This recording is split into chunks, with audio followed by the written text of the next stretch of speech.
సంవత్సరాల తరబడి government job కోసం వేచి చూస్తున్నారా? కేవలం 8 నెలల్లో మీ కల నెరవేర్చుకోండి. వెంటనే కింది నంబర్స్‌కి కాల్ చేయండి. రమగారు నమస్తే అండి. నమస్తే జయ. రమగారు, మనము విక్రమార్కుడు కాలం నాటి కథలు కొన్ని చెప్పుకుంటూ ఉంటాం గదా! హ్మ్. ఏదైనా ఒకటి చెప్తారా? హ్మ్. చెప్తాను. ఉజ్జయినిలో విక్రమార్కుడు రాజుగా ఉన్నాడు. అయితే ఈయనకి పక్కన కౌశాంబి నగరం అని ఇంకో నగరం ఉంది ఉజ్జయినికి చుట్టుపక్కల. కౌశాంబి నగరంలో ఒక భార్య భర్త ఉండేవాళ్ళు. అయితే ఈ భార్య తమాషా పేరు, ఆవిడ పేరు జగడ, అలాంటి పేరు అనమాట. అన్నిటికీ పోట్లాడుతూ ఉంటుంది ఆవిడ. ఒక రకమైన దురుసు మనిషి. పాపం ఆవిడ భర్త మంచివాడే కానీ ఈవిడ ఒక రకంగా ఉండేది. వీళ్ళది ఏంటంటే ఒక చిన్న తోట, ఇండిపెండెంట్ ఇల్లు.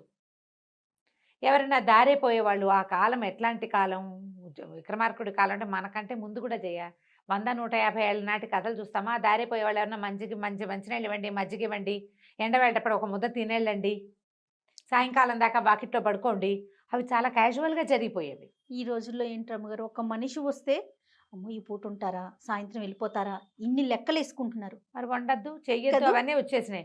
ఖర్చులు కూడా. ఖర్చును అప్పుడు ఇంతకీ మనలాగా స్టవ్ లేవు, ఫ్రిడ్జ్ లేవు, మిక్సీ లేవు, ఏమీ లేవు ఆ కాలంలో. అవునవును. విక్రమార్కుడి కాలం నాడు ఏంటంటే కాలినడకన పాదచారులుగా తిరిగే వాళ్ళే ఎక్కువ ఉండేవాళ్ళు. బళ్ళు గుర్రాలు అవి లేవు, కాలినడకనే ఉండేవి. ఎవరో బాగా డబ్బులున్న వాళ్ళకి గుర్రబళ్ళు ఉండేవి, గుర్రాలు ఉండేవి. మామూలు వాళ్ళంతా నడకే. ఆ ఊళ్ళల్లోకి ఎవరైనా నడకదారి పాదచారులు పోతే బాటసారి దాని పేరే అది. బాటసారులు ఎవరైనా ఉంటే అమ్మ కాస్త చల్లటి మంచినీళ్ళు ఇవ్వండి అంటే కుండలోంచి మంచినీళ్ళు ఇవ్వటం, లేదా ఓ కుండ తెచ్చిరు ఎండాకాలం వాకిళ్లలో పెట్టేవాళ్ళు. ఇప్పుడు చలివేంద్రాలను పెడుతున్నారు కదా, ప్రతి ఇల్లు చలివేంద్రంగానే ఉండేది. అవును. చల్లటి మంచినీళ్ళు, చల్లటి మజ్జిగ, కుండలో మజ్జిగలు. అక్కడి నుంచి ఏదైనా చద్ది వేళ, భోజనాల వేళ, పొద్దుటిపూట 9ంటికి అన్నం తింటున్నారనుకో, వాకిట్లో ఎవరైనా మాదాకవళం తల్లి అంటే ముష్టి వేయటం కాదు, బాటసార్లకి అన్నం పెట్టడం కూడా. గంజివారి చెట్టు పెట్టాళ్ళు, గంజిలో ఉప్పేసి కాస్త మజ్జిగ పోసి ఇచ్చేవాళ్ళు.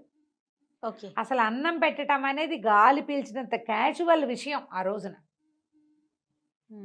ఈవిడ ఉంది కదా జగడ, ఈ జగడ వాళ్ళ ఇల్లు ఇట్లా ఇండిపెండెంట్గా ఉండి చక్కగా తోట అది ఉండేది. ఈ దారైపోయే వాళ్ళు వచ్చి బాగా చెట్లు ఛాయలాగా, అంటే గొడుగు పట్టినట్టుగా ఉండే చెట్ల నీడని సేరదీరి అమ్మ కాసిన మంచినీళ్ళు ఇవ్వంటే, మొగుడు ఉంటే మంచినీళ్ళు ఇచ్చేవాడు. ఈవిడ మంచినీళ్ళు కూడా ఇచ్చేది కాదు. ఏమనేది, ఎందుకు ఇవ్వను మంచినీళ్ళు ఏమిటి, మజ్జిగ ఇస్తా, నేను వినంది, నీకు తెలియంది, ఎక్కడా లేనిది ఓ కథ చెప్పు, కథ విని నేను సాటిస్ఫై అయితే మంచినీళ్ళు మజ్జిగ అన్నం కూడా పెడతా, మజ్జిగ అన్నం అనేది. ఎవరు చెప్తారు కథలు, కాకరకాయలు.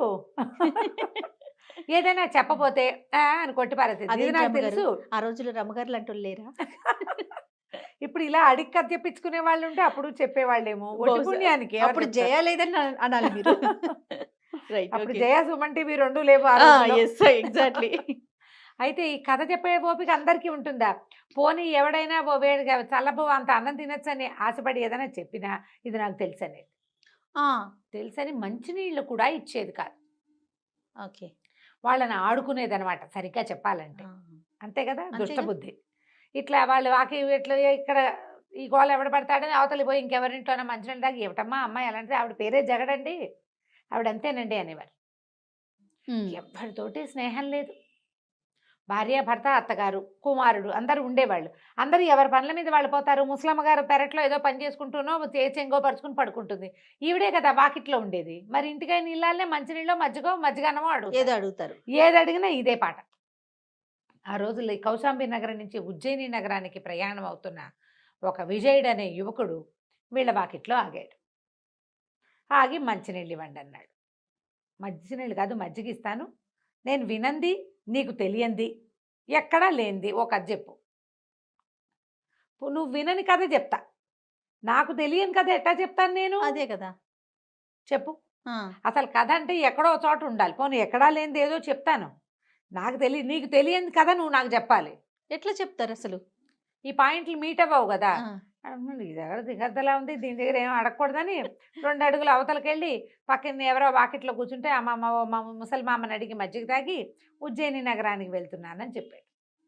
అక్కడి నుంచి మెల్లిగా ప్రయాణం చేసి నా ఓ వారం రోజులకి ఉజ్జయిని నగరం చేరాడు. ఉజ్జయిని చేరాక ఏమైంది, ఆయన తను మన ఉద్యానవనాలు ఉంటాయి కదా, ఓ ఉద్యానవనంలో ఎక్కడో పడుకున్నాడు. అనుకోకుండా ఆ సమయానికి విక్రమార్క చక్రవర్తి ఆయన తమ్ముడు భట్టి ఇద్దరు వ్యాఖ్యాళికి సాయంకాలం నడవడానికి అందులోకి వచ్చారు. వచ్చి ఇద్దరు ఊళ్ళో కబుర్లు చెప్పుకుంటున్నారు. ఇంకా వెళ్ళాలి, మనం బయటికి వెళ్ళిపోవాలి, 6 నెలలు అయింది మనం సిటీలోకి వచ్చి, 6 నెలలు బయటికి వెళ్తారు దేశాటనకి కదా. వెళ్తాడు కదా అని, ఎక్కడైనా వింతలు విడ్డూరాలు విన్నావా భట్టి, ఆ ప్రాంతానికి వెళ్దాం. ఊరికే ఒట్టిగా వెళ్ళటం ఏమిటి, అక్కడేదో విచిత్రం ఉందంటే అక్కడికి వెళ్ళాలి. భట్టి విక్రమార్కుడు తమ్ముడండి. తమ్ముడు. ఓ భలే పేరు పెట్టుకున్నారండి భట్టి విక్రమార్కుడు కదా. ఆయన పేరు భట్టి, ఈయన ఈయన పేరు పేరు విక్రమార్కుడు. ఓకే. అయితే మాట్లాడుకున్నారు. మాట్లాడుకుంటుంటే వింతలు విడ్డూరాలకు ఏముంది, ఎవరో ఒకళ్ళని అడిగితే సరిపోతుంది, ఏమో ఏ ఊరు నీది అని పడుకున్నవాడిని అడిగారు. అడిగేసరికల్ విజయుడు అన్నాడు, కౌశాంబి నగరం చుట్టుపక్కల ఉన్న పల్లెటూళ్ళలో చిన్న ఊరండి. అంటే ఏమిటో మీ ఊరు వింతలు విడ్డూరాలు అని అడిగారు. అడిగేసరికల్ నువ్వు ఎందుకు వచ్చావు ఏమిటంటే, ఏదైనా పని చూసుకోవడానికి వచ్చానంటే, సరే పని ఇచ్చేస్తాం, మీ ఊళ్ళో చూసిన వింతలు విడ్డూరాలు చెప్పన్నాడు. చెప్పంటే ఈయన మా ఊళ్ళో ఆ చెరువు ఉందండి, ఈ గుడి ఉందండి, ఈ గోపురం ఉందని చెప్పి కౌశాంబి నుంచి వస్తుంటే ఒకళ్ళ ఇంట్లో ఆగానండి. ఆవిడ నాకు రాంది, తనకు తెలియంది, నాకు రాంది, ఎవరూ వినంది, ఎక్కడా జరగంది కథ చెప్పమంది. ఆవిడకి ఏం చెప్తామని వచ్చేసామంటే, ఈ విక్రమార్కుడికి మంచి ఇంట్రెస్టింగ్గా ఉంది, నేను ఆ ఊరు వెళ్ళి ఆవిడని చూస్తానన్నాడు. వినడానికి బాగుంది కదా. వినడానికి సరదాగా ఉందిగా. అక్కడి నుంచి ఏమన్నాడు, నేను బయలుదేరతాను, నువ్వు భట్టి నువ్వు ఇప్పుడు బయలుదేరద్దు, నేను ఆ ఊళ్ళు చూసుకున్నాక, నేను ముందుకెళ్ళిపోయాక నేను నడిచి వెళ్తా, చుట్టుపక్కల ఊళ్ళు చూసుకుంటూ, నువ్వు గుర్రం వేసుకుని రా, కౌశాంబి దాటాక మనం బయట ఊళ్ళకి వెళ్ళిపోదాం, చుట్టుపక్కల అన్నీ చూసేశారు. సరే అన్నాడు. ఈ విజయుడిని తీసుకుని భట్టి విక్రమార్కుడు ఆ ఊరు వెళ్ళాడు. ఓకే. ఆ ఊరు వెళ్తే ఏమైంది, వాకిట్లో కూర్చున్నాడు. సరే మనిషి చూస్తే చక్కగా పెద్ద మనిషిలాగా ఉన్నాడు. ఇంత పెద్ద ఆజానుబాహు, పెద్ద విశాలమైన మొహం, అది చాలా పెద్ద పర్సనాలిటీ. మామూలు బట్టలే వేసుకున్నప్పటికీ నీకు పెద్ద పర్సనాలిటీలు ప్రత్యేకంగా విలక్షణంగా కనపడతారు కదా. సరే మంచినీళ్ళు ఇవ్వమ్మా అని అడిగాడు. మంచినీళ్ళు ఇవ్వమన్నాడు. అనగానే ఆవిడ, మంచినీళ్ళకి ఏం భాగ్యాన్నైనా మజ్జిగిస్తాను, ఏది నాకు తెలియంది, నీకు రాంది, ఎక్కడ వినంది ఓ కథ చెప్పు అనేసరికల్, ఏం చెప్పమంటావమ్మా, కథలు కాకరకాయలు మేమేం చెప్తాం, ఈ ఊరికి పడమటగా, ఈ ఊరికి కొంచెం ఇప్పుడు మీ ఇంటికి ఒక కొంచెం పడమటి దిక్కున ఒక చిన్న తోటాబో ఇల్లు ఉన్నాయి, అక్కడ ఆగాను. ఆ ఇంట్లో ఆయన విజయుట, ఆయన పేరు, ఈవిడ మొగుడు, ఈ కుర్రాడు విజయుడే ఆయన పేరు. అక్కడి నుంచి ఏమో ఆయన అసలు ఎవరో వాళ్ళ స్త్రీలతోటి సరసాలాడుతున్నాడు. మంచినీళ్ళు అడిగానమ్మా, మంచినీళ్ళు అడిగితే నీలాగా 4 మంచి ముక్కలైనా మాట్లాడలేదు, ఆడాళ్లతో సరసాలాడుకుంటున్నాడు అన్నాడు. అనేసరికల్లా విజయుడా, వీడు ఉలిక్కిపడింది. విజయుడా, ఏ విజయుడు అంది. ఏమోనమ్మా, ఈ ఊరేట, ఆ ఇల్లు మాత్రం ఆయనది కాదు, ఎవరో వేరే వాళ్ళ ఇంట్లో ఉన్నాడు, వేరే వాళ్ళ ఇల్లు, అతను అక్కడ ఉన్నాడు, చుట్టుపక్కల వాళ్ళంతా విడ్డూరంగానే చెప్పుకుంటున్నారు. ఆ సరసాలాడుతున్న ఆవిడ పరిగెత్తుకుంటూ వెళ్ళిపోయింది. ఈయన మాట వినకుండా ఆయన కూడా ఆవిడ వెనకాల పరిగెత్తాడు. ఏమిటో ఈ ఊళ్ళలో, మన ఊళ్ళలో ఇలాంటి విడ్డూరాలు కనపడుతున్నాయని, ఇక అక్కడ చుట్టుపక్కల వాళ్ళంతా ఇట్లాంటి వాళ్ళే ఉంటారని మీ ఇంటికి వచ్చానమ్మా మంచినీళ్ళకి అన్నాడు.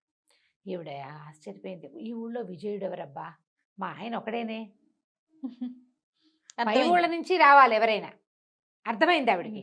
అయితే ఆ మనిషి ఎట్లా ఉన్నాడయ్యా అంది. ఎట్లా ఉంటామేమిటమ్మా, లావుగా ఎత్తుగా ఉన్నాడు, మరేమో కనుబొమ్మలు అవి బాగున్నాయి, మనిషి చక్కగా ఉన్నాడు, మొహం మీద ఒక పుట్టుమచ్చ ఉంది అనగానే ఉలిక్కిపడింది.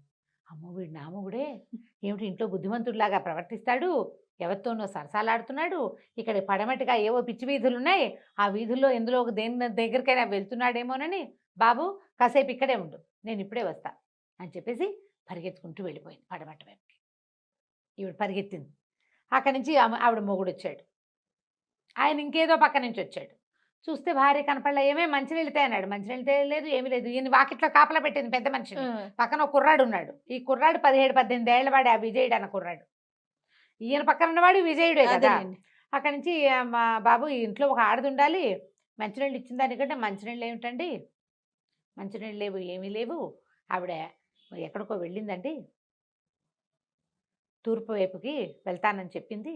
సరే ఆవిడ మొగుడు రాలేదని నేను కూర్చున్నాను. తూర్పు వైపుగా ఎందుకు వెళ్ళిందని ఏమో నాకు తెలియదండి, నాకైతే తెలీదు, ఆవిడ ఏదో విచిత్రంగా మాట్లాడుకుంటూ వెళ్ళిందని అన్నాడు. బాబు ఏం విచిత్రం, మా ఆవిడ ఏం మాట్లాడింది, నువ్వేం విన్నావో చెప్పమన్నాడు. ఆవిడకి చిన్నప్పటి నుంచి స్నేహం అండి, ఒక కుటుంబం, వాళ్ళు ఈవిడికి వజ్రాలు రత్నాలు వైఢూర్యాలు అవి ఇవి ఇస్తామని ఉత్తరం రాశాట. అక్కడే ఆవిడ చదువుతోంది విన్నాను నేను. అన్నీ ఇస్తామన్నారు. అందుకని మీ ఆయన వదిలిపెట్టి రమ్మని ఉత్తరం రాశారు. ఈ కొంపాగోడు నాకెందుకు అని మాట్లాడుకుంటూ పోతోందండి. నాకు అర్థం కాలేదు. సరే నీడగా ఉంది కదా అని చెట్టు కింద కూర్చున్నానండి అన్నాడు. అనేసరికి నిర్ఘాంతపోయాడు. ఏమిటి దీనికి ఆశ ఉంది మా ఆవిడికి. ఈ వాకిటోకి వచ్చిన వాళ్ళకి మంచినీళ్ళు కూడా ఇవ్వదు పాపిష్టిది. ఆశ ఉంది. ఎవరైనా ఉత్తరం రాస్తే అంటే ఎవరో తెలిసిన వాళ్ళు మొగుడిని వదిలిపెట్టి వస్తే వజ్రాలు వైఢూర్యాలు ఇస్తామని ఉత్తరం రాశారు అన్న మాట వినంగానే వెళ్ళిపోయిందా? ఏ దిక్కుకి వెళ్ళింది బాబు? తూర్పు దిక్కుకే వెళ్ళిందండి. కాకపోతే ఆవిడ నాకేం చెప్పలేదండి. ఆవిడ చదువుతూ వెళ్ళింది. ఆ విషయాలన్నీ మేము విన్నాం. ఏరా అన్నాడు. పక్కన అనుకున్నాడు. అవునండి అన్నాడు. ఇవి ఏం చేస్తాడు ఈయన? బాబు ఇక్కడే కూర్చో, కాస్త మా వాకిలి గుమ్మాని కాపలా అని వెళ్ళిపోయాడు. కాసేపటికి ముసలావిడ వచ్చింది. ఈ ముసలావిడ జగడ వాళ్ళ అత్తగారు ఆవిడ కూతురికి ఒంట్లో బాగుండలేదని ఏదో ఒక పక్కన ఒక ఊరికి దూరంగా ఉన్నటువంటి ఒక కాలనీలో ఉంటుంది కూతురు, చిన్న గ్రామంలో. అక్కడికి పోయింది చూడ్డానికి వెళ్ళిన ఆవిడ వచ్చి ఏమిటి ఇట్లా తలుపంతా వదిలిపెట్టేశారు, వీధి వదిలిపెట్టారు, మొగుడు లేడు, పెళ్ళాం లేదని కొడుకు కోడల్ని ఇద్దరిని తిట్టిపోసి ఈ వాకిట్లో పెద్ద మనిషిలాగా కూర్చుని ఉన్నాయని. బాబు ఇంట్లో ఉండాల్సిన ఆడది మగాడు ఎక్కడికి వెళ్ళారో తెలుసా అంటే ఏమోనండి ఈవిడేమో పడమటి దిక్కుకు పరిగెత్తింది, వాళ్ళ ఆయన ఎవరితోనో తగులుకున్నాడన్న అనుమానంతో వెళ్ళిపోయింది. ఆయనేమో వాళ్ళ ఆవిడ ఏదో ఊరు వెళ్ళిపోయిందని లేచక్కపోయిందన్న అనుమానంతో ఈయనేమో తూర్పుకి వెళ్ళాడు. అక్కడి నుంచి వీళ్ళిద్దరూ మాట్లాడుకుంటూ ఉండగానే వాళ్ళిద్దరూ వెళ్తూ ఉండగానే వాళ్ళ అబ్బాయి చనిపోయాడని కబురు వచ్చిందండి. ఆయన పరిగెడుతూ ఉండగానే మరి ఆయన తూర్పుకి వెళ్ళాడో ఉత్తరానికి వెళ్ళాడో నాకు తెలియదండి అన్నాడు. ఈవిడ లబో దిబోమనమ్మో నా కొడుకు పోతే పోయాడు, కోడలు పోతే పోయింది, ఈ పిల్లాడు చచ్చిపోయాడని కబురిస్తే ఆవిడ ఉత్తర దిక్కుకు బయలుదేరి. ముగ్గురు 3 దిక్కులకి వెళ్ళారు. ఎవరికి ఎక్కడ ఊరు చివరి దాకా వెళ్ళినా ఏమీ కనపడలేదు. ఈ లోపల ముగ్గురు వెళ్ళిపోయారు. ఇంట్లో మనుషులు ఎవరు లేరు. పిల్లాడు అసలు పనికి వెళ్ళిపోయాడు, వాడు అక్కడ లేనే లేడు. విక్రమార్కుడు కుర్రాన్ని దారా లోపలికి వెళ్దామని ఇంట్లోకి వెళ్ళి మొత్తం వాసాలు దూలాలు అవన్నీ లెక్క పెట్టుకున్నాడు. ఐదు చిన్న పెంకుటిల్లు కదా, పెంకుటిట్లో ఎన్ని వాసాలు, ఎన్ని అడ్డవి, ఎన్ని నిలువ్వి, ఎన్ని ద్వారబంధాలు ఉన్నాయి, ఎన్ని స్తంభాలు ఉన్నాయి, ఎన్ని కిటికీలు ఉన్నాయి, కిటికీలకి ఊచలు ఎన్ని ఉన్నాయి, ఫుల్ లిస్ట్ అవుట్ చేసుకుని వచ్చి వాకిట్లో కూర్చున్నారు. కాసేపటికి పరిగెత్తుకుంటూ వచ్చింది జగడ. బాబు ఏమిటండి అలా చెప్పారు? మా ఆయన అక్కడెక్కడా లేడండి, అసలు అలాంటి వైపుకే వెళ్ళలేదట, మా ఆయన ఎవరు చూడలేదన్నారు. అదేంటండి అలా చెప్పారు? ఏమోనమ్మా నాకు తెలీదు, నేను మీ ఆయనని నేను చెప్పానా? నేను ఎక్కడ చెప్పాను? విజయుడు ఎవరో ఒక ఆయన అని చెప్పా. మీ ఆయనేనని నువ్వు నిర్ధారించుకున్నావు, నేను ఎక్కడ చెప్పాను? మీ ఆయనేనమ్మా అని నేను అనలేదు. అక్కడి నుంచి రెండవ ఈయన వచ్చాడు పరిగెత్తుకుంటూ, ఆవిడ మొగుడు విజయుడు. అదేంటి బాబు మా ఆవిడ? ఏమోనండి ఈ ఇంట్లో ఇక్కడి నుంచి ఒక ఆవిడ వెళ్ళిందని చెప్పాను, మీ ఆవిడని నేను ఎక్కడ చెప్పాను? ఈ వాకిట్లో ఉన్న ఒక ఆవిడే, అది మీ ఆవిడో కాదో నాకేం తెలుసు. వచ్చారు. అక్కడి నుంచి ముసలావిడ పరిగెత్తుకొచ్చింది. శ్మశానం దగ్గర ఎవరు లేరు ఏమిటి అని ముగ్గురు కలిసి ఇదేంటయ్యా పెద్ద మనిషిలాగా ఉన్నావు, ఇట్లాంటి మాటలు చెప్పావు మాకని లోపలికి వెళ్ళిపోయారు. ఈయనకు గుమ్మానికి అడ్డం నుంచున్నాడు. ఎక్కడికి వెళ్తారు? ఇది మా ఇల్లు అనగానే ముగ్గురు ఆశ్చర్యపోయారు. మీ ఇల్లు ఏమిటి? ఇది మా ఇల్లు కదయ్యా, ఎవరినైనా అడుగు, విజయుడు అనే మగవాడు, జగడ అనే ఆడది, ఒక ముసల్మామతో ఒక కొడుకుతో ఈ ఇంట్లో ఉంటున్నారు. అవన్నీ నాకు తెలీదు, మీరు ఎవరినైనా పిలుచుకొస్తే పిలుచుకురండి, ఈ ఇల్లు నాది, మీరు ఎక్కడి నుంచి వచ్చారో మాకు తెలీదు. ఈ జగడికి సాక్ష్యం ఎవరు చెప్తారో ఆవిడెవరికి మంచినీళ్ళు కూడా ఇవ్వదు. ఆ పెళ్ళాన్ని కేకలేకుండా ఉంచుకుంటాడు. విజయుడికి ఎవరితోటి ఫ్రెండ్షిప్ లేదు. లబో దీపో మన్నారు. ఏమయ్యా పెద్ద మనిషిలా ఉన్నావు, మా ఇంటిని మీ ఇల్లు అంటావేమిటయ్యా, తాతల నాటి నుంచి వచ్చింది. అదేం కుదరదు, నేను ఇక్కడ ఉన్నాను, కత్తీసాడు ఈయన, నేను ఇక్కడే ఉన్నా, ఇది మా ఇల్లు. ఏరా అంటే కుర్రాడు అవునంటాడు. ఎప్పటి నుంచో ఇక్కడే ఉన్నారు, చిన్నప్పటి నుంచి ఇక్కడే ఉన్నారంటాడు. అక్కడి నుంచి సరే గ్రామాధికారిని కేకేసుకొచ్చారు. గ్రామాధికారి అన్నాడు, బాబు నువ్వెవరు, అసలు ఊరికి కొత్తవాడిలాగా ఉన్నావు, నేను నిన్ను చూడలేదు ఎప్పుడు, ఈ ఇల్లు నీ ఇల్లే అంటాను, నీ దగ్గర ఏముంది సాక్ష్యం? వాళ్ళని అడగండి అన్నాడు. ఇది మా ఇల్లే, కాగితాలు లేవే. ఆ రోజుల్లో కాగితాలు ఏముండేవి? విక్రమార్కుడు అన్నాడు, సాక్ష్యం ఎందుకు లేదండి, నేను చెప్తా. మా ఇంట్లో ఇన్ని కిటికీలు, ఇన్ని ద్వారబంధాలు, ఇన్ని తలుపులు, తర్వాత ఇన్ని స్తంభాలు ఉన్నాయి, ఇన్ని నిలువు బద్దీలు, ఇన్ని అడ్డబద్దీలు ఉన్నాయి. వీళ్ళని చెప్పమన్నాడు. వీళ్ళకేం తెలుసు తాతల నాటి ఇల్లు, అవన్నీ ఎవరు లెక్క పెట్టుకుంటారు? సొంత ఇంటికి ఎవ్వరు తలుపులు ద్వారబంధాలు లెక్క పెట్టలేదు. ఏదో తెలుస్తాయి అందాజుగా, తలుపులు ద్వారబంధాలు లెక్క తెలిసినా దూలాలు వాటి సంగతి తెలియదు కదా. అడ్డవాసాలు వాసాలు దూలాలు తెలియవు. ఈయనేమో వాసాలు దూలాలు లెక్క చెప్పాడు. గ్రామాధికారి అన్నాడు, ఆయన కొత్తగా గ్రామాధికారిగా వచ్చాడు, కుర్రాడు, వాళ్ళ నాన్న చనిపోతే వీడు వచ్చాడు. ఆయన అన్నాడు, సాక్ష్యం అంటే ఒక ఇంటికి అది కట్టేటప్పుడు ఉండే విషయాలే సాక్ష్యాలు. ఆయన చెప్తున్నాడు కాబట్టి ఇల్లు అయిందే, నాకు సంబంధం లేదన్నాడు. లబో దిబో మన జగడ విజయుడు ఈయన కాళ్ళ మీద పడ్డారు. బాబు పెద్ద మనిషిలాగా ఉన్నారు, మిమ్మల్ని చూస్తే మహానుభావుడలే కనపడుతున్నారు, ఎందుకు మీరు మమ్మల్ని ఇద్దరిని చెరో పక్కకి పంపారో, మా ఇంటిని మీ ఇల్లు ఎందుకు సొంతం చేసుకుంటున్నారో, నిక్షేపరాయుడిలాగా ఉన్న పిల్లాడి చచ్చిపోయాడని మా అత్తగారికి మీరు ఎందుకు చెప్పారో మాకు అర్థం కావటం లేదు బాబు, ఏదో పరీక్షలాగా ఉంది, దయచేసి దీన్ని చెప్పండి, ఏమిటి, ఎవరు మీరు, మీకు ఏం కావాలి? ఏం కావాలంటే అదేంటమ్మా, ఎంతమందిని అడిగావు, నన్ను కూడా అడిగావు, నన్ను కూడా, నీకు తెలియంది నాకు రానిది ఎక్కడా జరగంది కథ చెప్పమన్నావు, జరిగిందిగా చూడు, ఇది నీకు తెలుసా? తెలీదు. ఇది నాకు రాదు, నేను చేయలా, దానంతటదే జరిగిపోయింది. ఎవరైనా విన్నారా ఈ కథని? నిర్ఘాంతపోయింది జగడ. నేను ఏదో నోటికొచ్చిన వాగుడు వాగటం ఏంటి, దాన్ని నిజం చేయటానికి ఒకడు నా ఇంటికి రావటం ఏమిటి? ఇది చూడు, ఆవిడ చెప్పిన 3 మీట్ అయిపోయినాయి కదా, అంతే. బాగా బుద్ధి ఆశ్చర్యపోయింది, బుద్ధి వచ్చేసింది, ఆశ్చర్యపోయింది. క్షమించండి బాబు, చాలా తప్పు చేశాను, పని బద్ధకం, వాకిట్లో ఉన్న ఎవరెవరో మంచినీళ్ళకి వస్తారు, మళ్ళీ లోపలికి వెళ్ళి కుండతో నీళ్ళు తేవాలా, కుండలోంచి ఆ వారిని కుండ నింపాలా, పని బద్ధకంతో నేను ఇట్లా మొండిదాన్ని అయితే సరిపోతుందని ఇట్లా మొండితనం నేర్చుకున్నాను.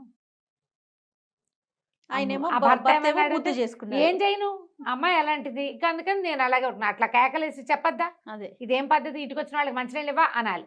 అనకుండా చేసినందుకు మా ఇద్దరికి బుద్ధి వచ్చింది బాబు, మీరు ఎవరండి అంటే ఆ పక్కన కుర్రాడు విజయుడు చెప్పాడు, నెల క్రితం మీ వాకిట్లో ఈ ప్రశ్న విని నేను ఉజ్జయిని నగరానికి వెళ్ళాను, నేను అది మహారాజుకు విన్నవించాను, ఆయనే స్వయంగా మీ ఇంటికి వచ్చారు. విక్రమార్క చక్రవర్తిని చూసి అందరూ ఆశ్చర్యపోయారు. ఆ తర్వాత ఇంకెప్పుడు జగడ అలాంటి పనులు చేయలే, సర్దుకున్నారు. అప్పుడు చాటింపు వేయించారట విక్రమార్కుడు. కౌశాంబి నగరం కూడా వాళ్ళ కిందేకే కదా ఉంది. వాకిట్లోకి వచ్చిన బాటసారికి మంచినీళ్ళు మజ్జిగ అన్నం పెట్టని వాళ్ళు శిక్షార్హులు అని. ఎవరైనా వీళ్ళింట్లో మాకు అన్నం పెట్టలేదు అని వచ్చి బాటసార్లు ఎవరైనా చెప్తే ఆ కుటుంబానికి శిక్ష పడుతుంది బాగుంది అని చెప్పి చాటింపు ఇచ్చారు. ఆ కాలంలో దానం కూడా అంత ఖచ్చితంగా చేయాలన్న నియమంతో ఉండేది.